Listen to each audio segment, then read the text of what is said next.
वही प्रयागराज माघ मेला छोड़ने के बाद शंकराचार्य अविमुक्तेश्वरानंद सरकार पर तीखे हमले बढ़ गए। उन्होंने वाराणसी में एक प्रेस कॉन्फ्रेंस में कहा कि मुझसे शंकराचार्य होने का प्रमाण पत्र मांगा गया, मैंने वो दी भी दिया।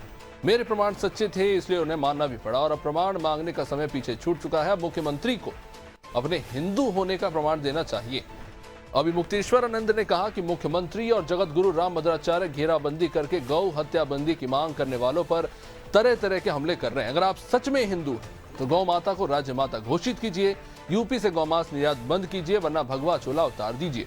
शंकराचार्य के कह रहे हैं कि 10 से 11 मार्च को लखनऊ में सभी संत महंत और आचार्य इकट्ठा हो रहे हैं और ये तय किया जाएगा कि कौन हिंदू है और किसे नकली हिंदू घोषित किया जाना चाहिए। जितने भी हिंदू उनके साथ बहुत बड़ा छल हो रहा है, ये अविमुक्तेश्वरानंद के शब्द हैं। उन्होंने कहा कि यह छल को खुद साधु, योगी, संत और भगवाधारी कहने वाले लोग और उनकी पार्टियों के द्वारा किया जा रहा है। माघ मेला छोड़ने पर शंकराचार्य कह रहे हैं कि माफी मांगने का भी एक तरीका होता है, क्षमा याचना करनी पड़ती है। प्रशासन हमें लालच दे रहा था कि आप ऐसे नहा लीजिए, आपके ऊपर फूल बरसा देंगे, अगले साल के लिए चारों शंकराचार्यों के लिए प्रोटोकॉल बना देंगे, लेकिन हमने इसे नकारा है। उन्होंने कहा कि अगले साल माघ मेले में मौनी अमावस्या पर संगम स्नान करेंगे। इतिहास में पहली बार किसी शासक ने किसी शंकराचार्य से प्रमाण मांगे हैं। उन्होंने आपके आंखें अभी गौमांस बिक रहा है, इसे 40 दिन में रोककर दिखाइए, तभी मानेंगे कि आप हिंदू हैं।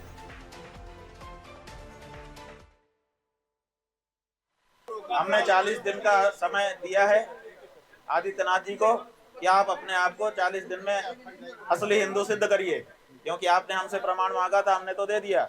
अब आपके ऊपर हम प्रश्न कर रहे हैं कि आप असली हिंदू हैं कि नहीं, क्योंकि आप ही ने अपने प्रवचन में कहा कि प्रदेश में देश में कालनेमी घूम रहे हैं, इसका मतलब नकली लोग घूम रहे हैं। तो आप सबसे पहले बताइए कि आप हिंदू हैं कि नहीं। अगर आप हिंदू होंगे तो गौ माता को राज्य माता घोषित करेंगे 40 दिन के भीतर, और आपके यहाँ से जो गौमांस का निर्यात निरंतर बफेलो मांस मीट के नाम पर हो रहा है उस पर रोक लगाएंगे। अगर ऐसा कर देते हैं तो हम उनको हिंदू घोषित करेंगे, अभिनंदन करेंगे उनका। और अगर वो नहीं कर पाते हैं तो उनको नकली हिंदू, छद्म हिंदू घोषित करते हुए कार्यवाही करेंगे। तो वाराणसी से अजीत कुमार इस वक्त हमारे साथ जुड़े हुए हैं। अजीत, मामला शुरू हुआ मौनी अमावस्या में अविमुक्तेश्वरानंद के स्नान से लेकर और पहुंच गया गौमांस से लेकर सच्चे हिंदू, छब्द हिंदू, नकली हिंदू तक। अविमुक्तेश्वरानंद ने सीधे तौर पर कहा कि प्रशासन दरअसल माफी नहीं मांग रहा, क्षमा याचना नहीं कर रहा, उन्हें तो बल्कि लालच दिया जा रहा था कि आप आइए, स्नान कीजिए, फूल बरसाएंगे, अगली बार शंकराचार्यों के लिए नियम कायदे बना दिए जाएंगे। इस तरह के शब्दों का इस्तेमाल हो रहा है। अब खबर तो ये भी मिल रही है कि अब जो मेला प्रशासन है, प्राधिकरण है, वो माफी मांगने वाला है अविमुक्तेश्वरानंद जी से। किस तरह से देखें इसे, क्योंकि जो शब्दावली का उन्होंने इस्तेमाल किया, उन्होंने कहा कि पहली बार किसी शासक ने किसी शंकराचार्य से उसके शंकराचार्य होने का प्रमाण मांगा है। क्या इसे इस तरह से देखें कि अब बैकफुट पे कहीं ना कहीं राज्य सरकार नजर आ रही है, या अब भी कोई बीच का रास्ता निकालने की कोशिश होगी राज्य सरकार, स्थानीय प्रशासन के द्वारा?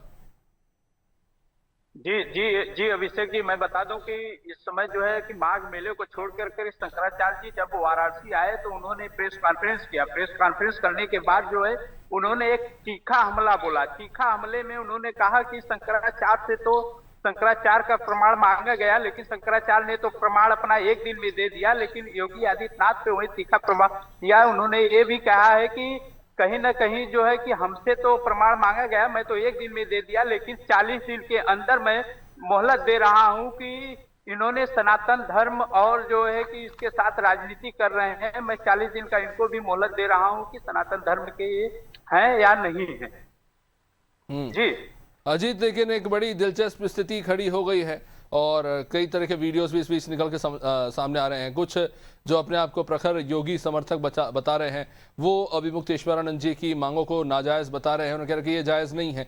वही दूसरी तरफ कई ऐसे लोग हैं वो ये भी कह रहे हैं कि प्राधिकरण, मेला प्राधिकरण है, उन्होंने अपनी लाइन जो है क्रॉस की है। एक शंकराचार्य से प्रमाण मांगना, दूसरी बात ये कि चलिए ठीक है वो एक अलग बहस है, लेकिन एक संत के साथ जिस तरह का व्यवहार किया गया मेला स्थान के अंदर, उसको लेकर कहीं ना कहीं सवाल उठ रहे हैं। तो ऐसे में कहीं ना कहीं ये भी मान सकते हैं कि सरकार के समर्थक ही हो या फिर प्रखर हिंदू, वो उन दोनों के बीच में एक टकराव की स्थिति देखने को मिल रही है इस मामले में। जी, मैं बता दूं कि 40 दिन का अंदर जो शंकराचार्य ने योगी आदित्यनाथ से समय मांगा है कि हिंदू का, कि ये हिंदू है कि नहीं है, इससे कहीं ना कहीं बड़ी सवालिया निशान हो रही है। और यहाँ पे शंकराचार्य जी ने प्रेस कॉन्फ्रेंस में ये भी बोल दिया है कि मैं जो है कि सनातन धर्म को भी यहाँ बांटा जाता है, साधु संत को भी दो समाज कर रहे हैं ये सरकार। वही बात करें तो कहीं ना कहीं जो है कि वो काशी में जो है इसका लेकर के भी जो है कि लोगों से भी बात की गई, तो उनका भी ये कहना है कि शंकराचार्य के साथ जो हुआ है ये दुखद हुआ है। कहीं ना कहीं शंकराचार्य ने ये भी कहा है कि 40 दिन के अंदर अगर जो भी प्रमाण हमको नहीं देंगे तो जो है कि मैं 10 और 11 मार्च को जो है कि दिखाएंगे कि शंकराचार्य क्या है। और इस पे सारे साधु संत समाज के इकट्ठा होकर के लखनऊ में 10 और 11 मार्च को एक बड़ी सभा की जाएगी। वही बात करें तो शंकराचार्य का ये भी कहना है कि गौ मास को लेकर के गौ मास हत्या बंद कीजिए, और गौ मास को लेकर के एक बड़ी चर्चा का भी विषय बनाया है। उन्होंने कहा कि भैंस को लेकर के बताया कि उनके लोग कह रहे हैं कि गौ मास नहीं, भैंस को लेकर के एक सवाल भी खड़ा किया है। वहीं दूसरी तरफ बात करें तो शंकराचार्य को कई 20 वहां के साधु संत रहे और इनकी जो है कि स्नान करने से जो रोका गया इसको निंदा करते हुए भी साधु समाज में भी रोष व्याप्त हो रहा है। वहीं कई बात करें तो शंकराचार्य जो है कि एक तीखा प्रहार किया है योगी आदित्यनाथ पे, हिंदुत्व 40 दिन के अंदर जो है अपना हिंदुत्व की प्रमाण दे। वहीं बात करें तो शंकराचार्य जी जो आज प्रेस कॉन्फ्रेंस में एक बड़ी प्रेस कॉन्फ्रेंस की है, और प्रेस कॉन्फ्रेंस में उन्होंने ये भी कहा है कि अगर 40 दिन के अंदर ये हिंदुत्व का प्रमाण नहीं देते हैं तो इनको भी कहीं ना कहीं हम लोग जो है 10 और 11 मार्च को एक साधु संत का समाज लखनऊ में बैठ करके एक फिर इनको बताएंगे कि शंकराचार्य है क्या। जी बहुत बहुत शुक्रिया जी जानकारी के लिए। 40 दिन के अंदर चैलेंज दिया है, अब देखना होगा कि किस तलक जाकर ये पूरा मामला रुकता है। खैर बहस उम्मीद की जा रही शांत होगी, पर यह मामला तो एक और ही राह पकड़ता हुआ नजर आ रहा है। 40 दिन में योगी से हिंदू होने के प्रमाण मांगे जा रहे हैं। मामला राजनीतिक और धार्मिक टकराव के बीच कहीं उलझा हुआ नजर प्रतीत होता है।